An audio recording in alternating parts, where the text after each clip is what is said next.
¿Existe la filosofía latinoamericana? Un pensamiento periférico es un pensamiento situado.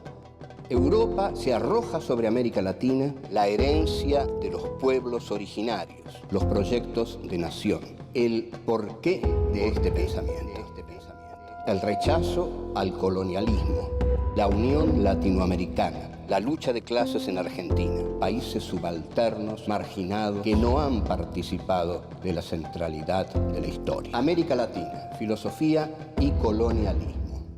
Filosofía aquí y ahora 4. Encuentro 1. La filosofía latinoamericana. 1. Centro y periferia. 2. La razón en cuestión. 3. Colonialismo e imperialismo. 4. Un pensamiento periférico.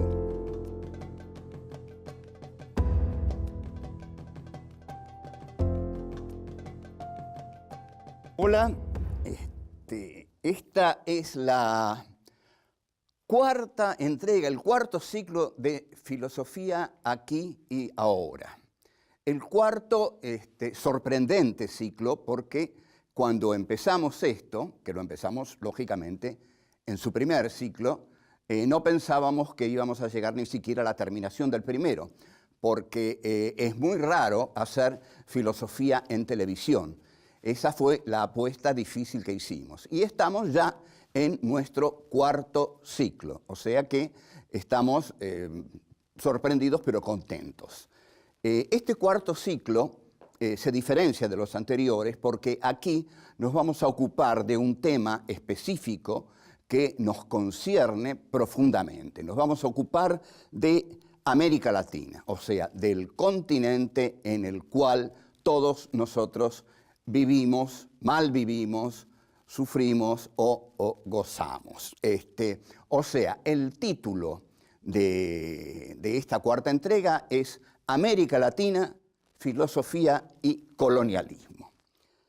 Para analizar la cuestión de la filosofía y el colonialismo, tenemos que ver un poco cómo fue posible el colonialismo, cómo surge el colonialismo. En verdad, para empezar y decirlo claro, vamos a hablar de la modernidad capitalista. La modernidad capitalista tiene un surgimiento fáctico, es decir, un surgimiento en los hechos. El surgimiento que tiene en los hechos parte del llamado descubrimiento de América, 1492, que si bien a los que defienden los derechos de los pueblos aborígenes de América Latina a tener su propia historia y no a ser descubiertos por los europeos, sino que ya existían antes y no necesitaban ser descubiertos por nadie, pero sin embargo el concepto de descubrimiento desde un punto de vista es exacto, porque América Latina es descubierta por la gula del capitalismo.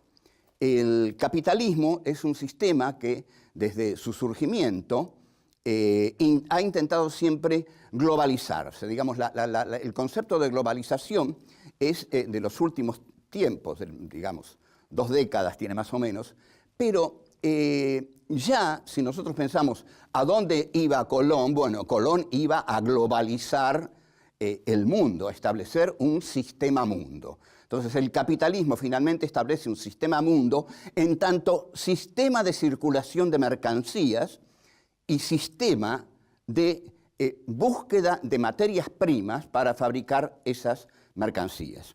Lo que se establece aquí es un juego entre los poderosos, que son los que conquistan y los que extraen la riqueza, y los que entregan la riqueza, los que son saqueados.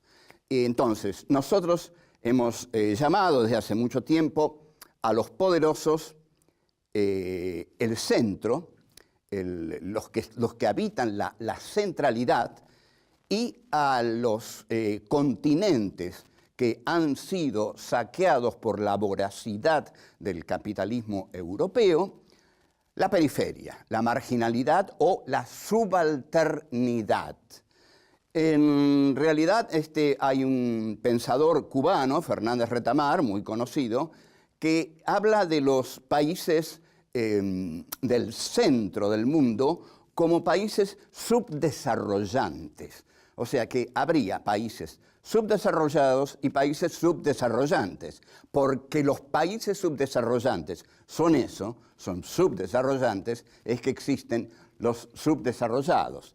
No estamos planteando aquí ninguna teoría del monstruo externo y de la inocencia total de los países que han sido saqueados. En los países que han sido saqueados siempre hubo clases aliadas poderosísimas al saqueador externo. Ahora,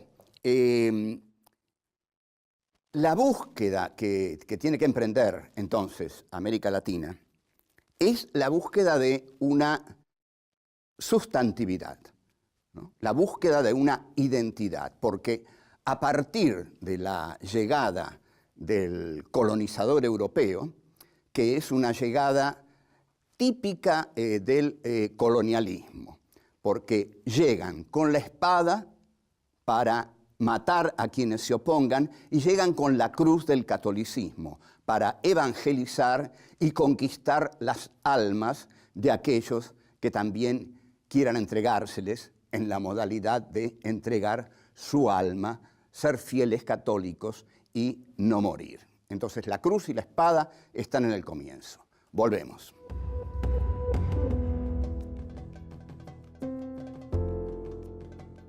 Esto que vengo diciendo sobre la comunión entre la cruz y la espada es típico de todo colonialismo. Todo el colonialismo capitalista se ha caracterizado por colonizar en nombre de valores. Y ahí, desde el comienzo, se coloniza en nombre de la religión, en nombre nada menos que de Dios. Es decir, entonces, llega la cruz con la espada. En realidad, la gran justificación de la conquista de América, para extraer todo el oro y todas las riquezas de América, es que se llega para evangelizar a los indios, para darles un alma, porque naturalmente no tienen un alma. Entonces los conquistadores, por medio de los clérigos, les van a dar un alma.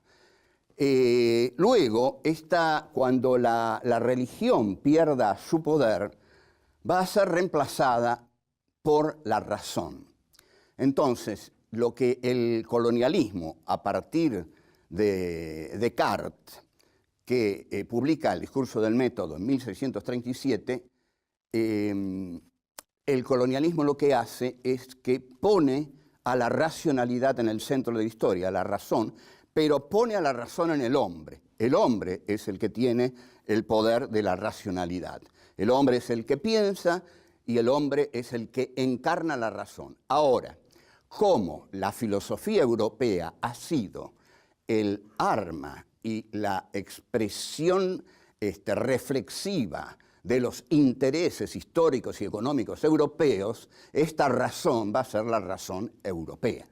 Entonces, todo territorio en el cual entre el poder político y económico europeo va a ser un territorio conquistado por la racionalidad. Un ejemplo, si Francia en 1830 entra en Argelia, Argelia tiene la dicha de ser conquistada por la racionalidad francesa, que es una parte de la racionalidad de la modernidad occidental capitalista. Ahora bien, hay muchos filósofos que en el siglo XX han cuestionado a esta racionalidad. Y lo podemos hacer nosotros hoy mismo, desde aquí, desde ahora. ¿A dónde nos está llevando la racionalidad occidental?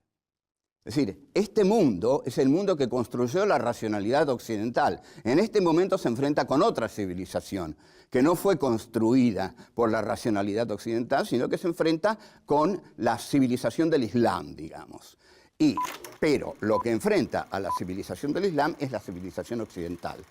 Bueno, la civilización occidental hoy está peleando en Irak y está encarnada en el poder de los Estados Unidos, que representan al occidente racional, al occidente portador de valores civilizatorios. Ahora bien, entonces, hay muchos filósofos que están diciendo que esta racionalidad occidental, instrumental, codiciosa, nos está llevando a un apocalipsis ya visible, Entonces, ¿dónde comienza esto? El principal filósofo que ha hecho una crítica a la razón occidental fue Martin Heidegger. Por eso también ese es uno de los motivos de su presencia tan contundente y, en mi opinión, abusiva en las academias norteamericanas y de todo el mundo en este momento, también en la nuestra.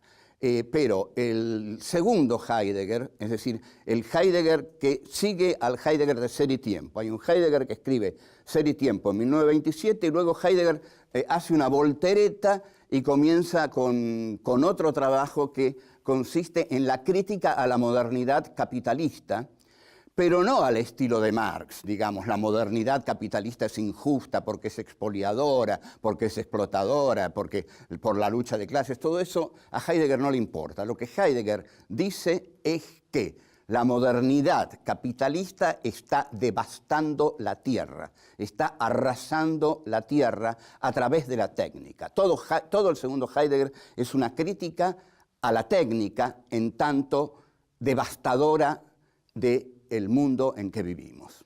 Bueno, volvemos ya.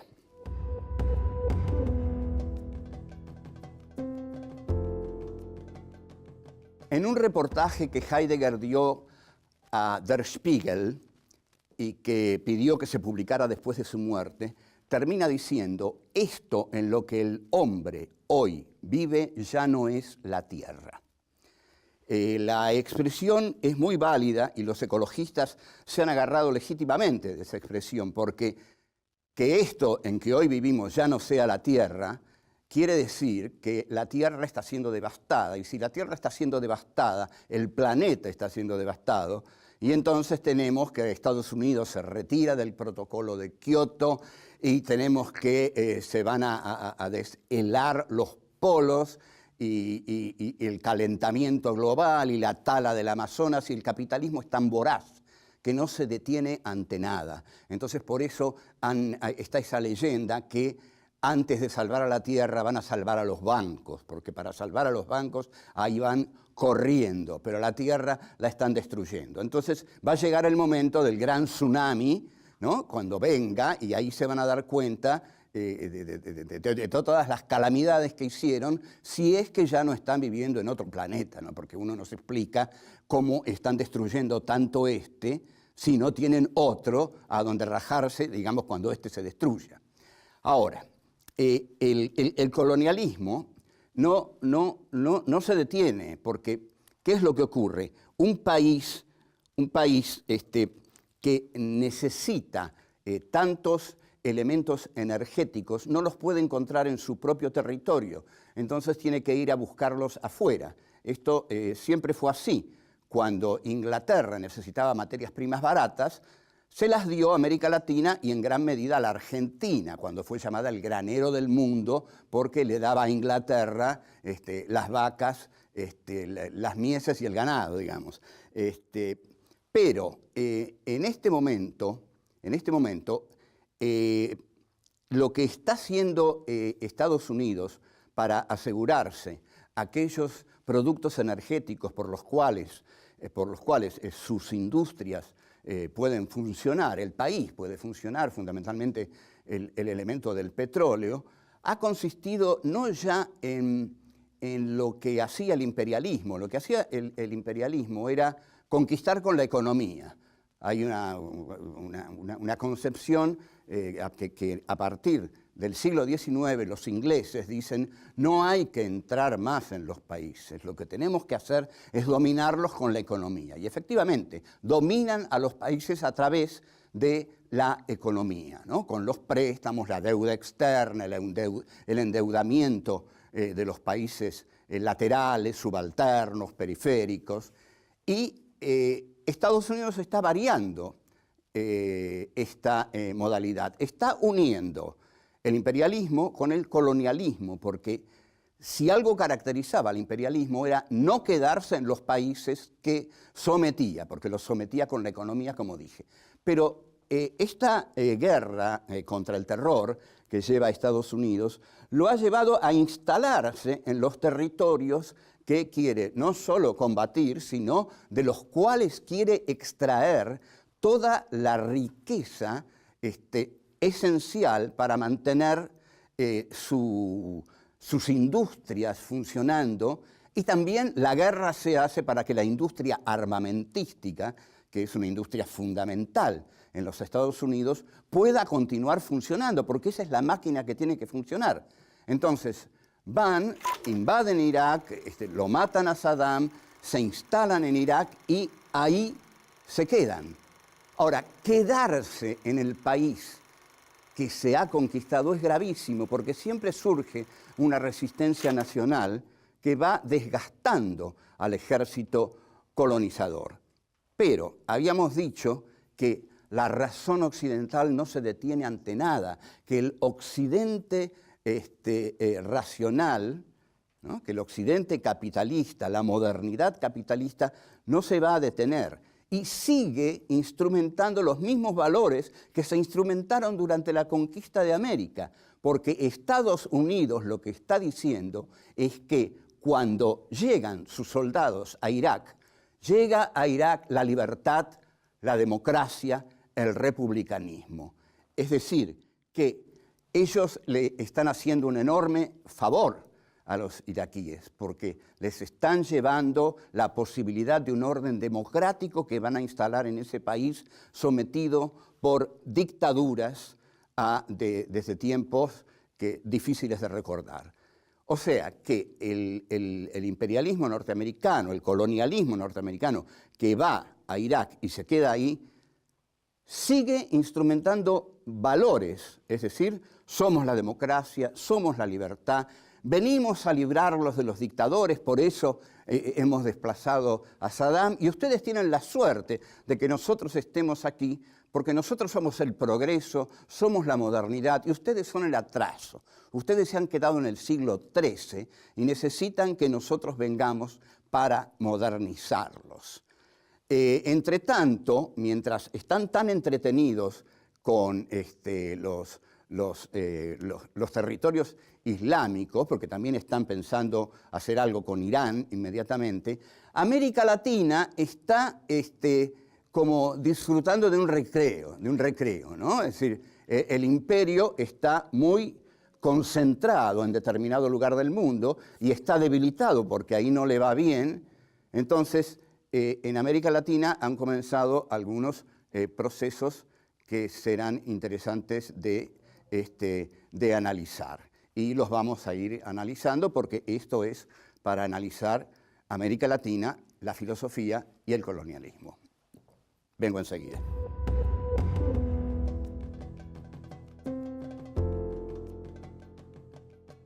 Esta concentración que tiene el imperio bélico comunicacional norteamericano, en algún momento voy a aclarar por qué le digo bélico comunicacional, porque es un imperio que se basa en gran parte en lo mediático, en la comunicación como una gran herramienta de colonización mental en los países donde quiere penetrar. Bueno, está ahora en Irak, está en territorio islámico porque están ahí con el tremendo aval de vengar el 11 de septiembre, lo de las Torres Gemelas, el 9/11, como dicen ellos, y también de impedir uno nuevo. Entre tanto, en América Latina han surgido preocupaciones también para el imperio, porque han surgido gobiernos populistas que es algo que digamos, los liberales amantes del mercado detestan, porque el populismo implica, ante todo, el intervencionismo de Estado en el mercado, y el mercado, para el neoliberalismo, debe ser libre, ¿no? La mano de la política no puede entrar en el mercado. Esto ya implica que hay una manera distinta de estar pensando en el continente latinoamericano frente a los intereses de las clases poderosas del establishment, que siempre ha tenido relaciones más que aceitadas con el imperio, con Estados Unidos. O sea, el hecho de que se le dé una primacía a la política frente a la economía, en lugar de someter la política a la economía, como se hizo durante el gobierno de Carlos Menem, en el cual la política desapareció para que la economía se hiciera su banquete asiático, digamos, que en esta primera década del siglo XXI, esta primacía que se le da a la política, es un esbozo ya de un pensamiento diferenciado, al pensamiento hegemónico de las potencias. Entonces, el pensamiento diferenciado que implican estos procesos de América Latina en este momento nos tiene que llevar a preguntarnos si es posible un pensamiento autónomo, no totalmente, pero al menos autónomo, enfrentado o distinto o diferenciado del pensamiento del imperio. Nosotros creemos que sí, si no, incluso no estaríamos haciendo esto. Creemos, y espero que no lo tomen como una enorme jactancia esto, pero que estar haciendo esto implica que existan pequeños microemprendimientos de ir logrando un pensamiento situado. El pensamiento situado es el pensamiento de lo local, que no es el antónimo de lo global. Entonces, nosotros vamos a decir que la globalización se realiza en América Latina, pero toma la forma de la glocalización. Es decir, América Latina no se aparta de una concepción globalizada de la historia, esa globalización que dan sobre todo los medios de comunicación que se han globalizado, y el mundo es un papelito en el cual estamos en cualquier lugar, en cualquier momento. Esto enfurecía mucho a Heidegger, que decía, el tiempo ya no existe, lo único que existe es la rapidez. Es un concepto muy, muy fascinante. No hay más tiempo, hay rapidez. Ustedes habrán observado que en ambientes como el cine o la televisión, cuando alguien dice, ¿para cuándo querés esto? O en cualquier oficina, el otro contesta, para ayer, como indicando la rapidez de lo que quiere. Pero para ayer es decir, no lo quiero. En realidad está diciendo un disparate. Está diciendo, no lo quiero porque ayer pasó, ayer no es. O sea, lo quiero para una temporalidad que ya murió. Bueno, esto que lo piensen los piolas que dicen para ayer. Ahora, América Latina tiene que expresar que participa de la ontología que es el planeta. Es decir, hay un ser del planeta, este planeta es, pero América Latina tiene que ser de un modo distinto a como el imperio es. O sea, tiene que ser su propio rostro, su propia historia, su propio voluntarismo, su propia capacidad de pensarse y buscarse a sí misma.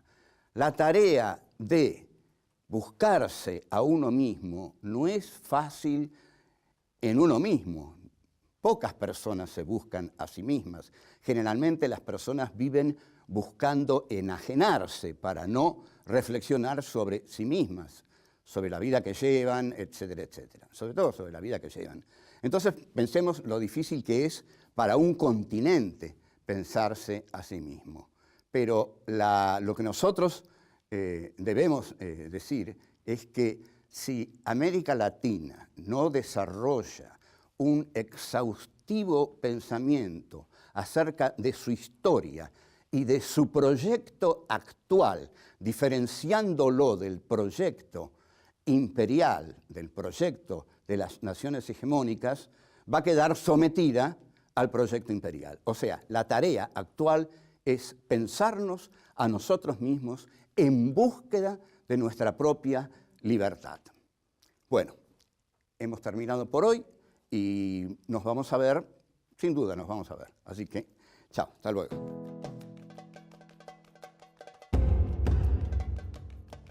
La modernidad capitalista tiene un surgimiento fáctico, es decir, un surgimiento en los hechos.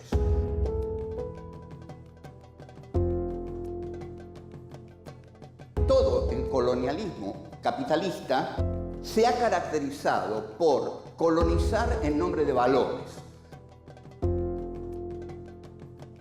El populismo implica, ante todo, el intervencionismo de Estado en el mercado, y el mercado, para el neoliberalismo, debe ser libre.